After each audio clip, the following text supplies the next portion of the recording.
Headline speakers is New Jersey Governor Christie, and Maureen Kyle spoke to Christie one-on-one this morning. Hi, Mo. What did he have to say? Hi, Governor Christie is one of the few former candidates who even agreed to come to the convention. His speech tonight is supposed to focus on economics, but he knows anything goes when it comes to Trump's convention. I caught up with him as he was leaving the Today Show set. He says he's really looking forward to tonight. Christie told us it's always a thrill to speak about the party's candidate, and he expects surprises with the Trump convention.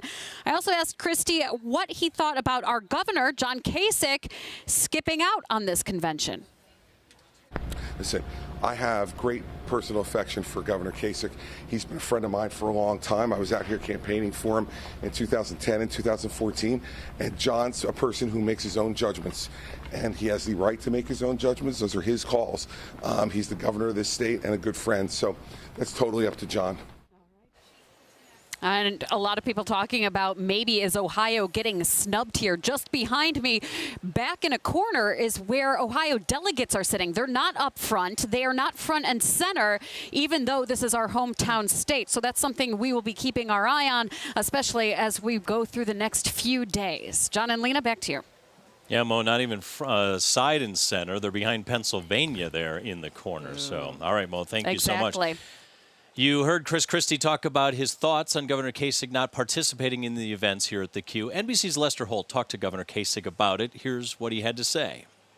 If Donald Trump called you right now and said, bygones be bygones, come over and speak this week. Well, no, he'd have to change everything that he says. We can't be attacking Muslims and Hispanics and trying to shut down trade and not caring about the debt. Those are all problems for thing. Maureen Kyle joins us live with what this means for today. Mo. Well, for today, the challenge here is unity among the party. That's something that they've been striving for from day one. And of course, there was that hiccup yesterday. We knew that anti-Trump delegates would stand their ground. And that's exactly what happened right here in Colorado.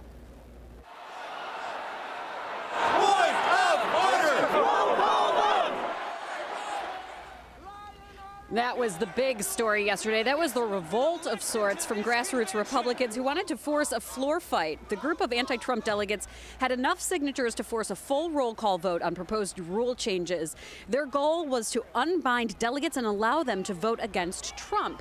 But it was shut down, and the entire Colorado delegation walked off, all on live television. A lot of eyes were watching. So today, Trump's campaign is going to brush that under the rug. And the big question is, will there be any more attempts by these anti-Trump delegates, or are we in the clear now, a clear path to the official nomination later today? This is something that a lot of people will be talking about for decades to come, because, John and Lena, something like that hasn't happened in decades.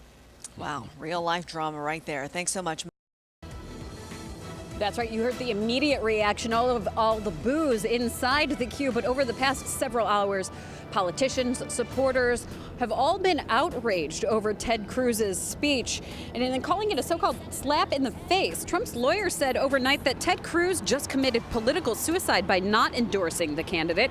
Former rival, now supporter, Governor Christie told NBC that it was an awful, selfish speech and that Ted Cruz lived up to his reputation. The other person to get booed was Heidi Cruz, Ted's wife, who had to be escorted out of the Q because so many people were yelling at her. The New York Times is also reporting that Cruz was turned away from a GOP megadonor, Sam Andelson's suite inside the Q. Coming up in our next hour, we are going to be talking to an NBC political analyst about what this means, of course, moving forward in terms of Republican unity. Back to you. You have a lot to. Oh. That's right. This has been an unusual primary season, an unusual, unconventional convention, and now the politics really starts as we head into the general election. I'm here with MSNBC political analyst Ben Ginsberg. Ben, thank you so much for joining us this morning. So we heard Hillary Clinton getting hammered really hard last night in the speeches. What do you think that does, setting the tone heading into this general election? Well, there's a two-track process. One is defining yourself. Donald Trump Jr. did that very well last night. Some of the other speakers did also. The second part of it is drawing contrasts with Hillary Clinton. Now, these are the two least favorite candidates in the history of polling presidential campaigns. So we should not be surprised that one is going to drive up the negatives of the other and the other is going to do the same back. So you'll see a similar thing in Philadelphia next week. Now, we started Monday saying we need to see more political unity out of the RNC. Mm-hmm. Do you feel like that is being created in the short 4-day time span that we have here? Well, it's quite a 4-day time span. The focus is on this convention like it won't be for the rest of the campaign.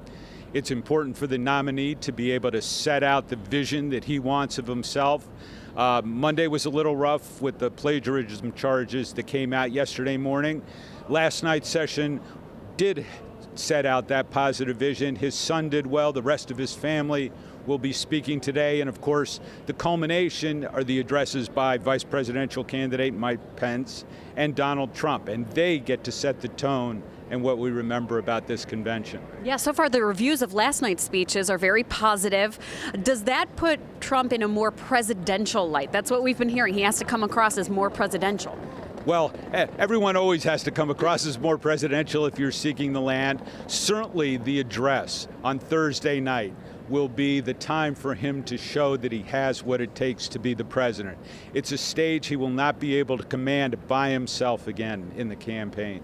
Do you think any more surprises for this convention?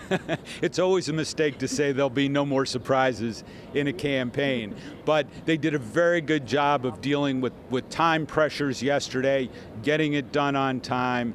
These conventions are well orchestrated, well scripted, and they have professionals running it, so I think it'll be good. All right, Ben, thank you so much for your analysis this morning. Great to talk to you.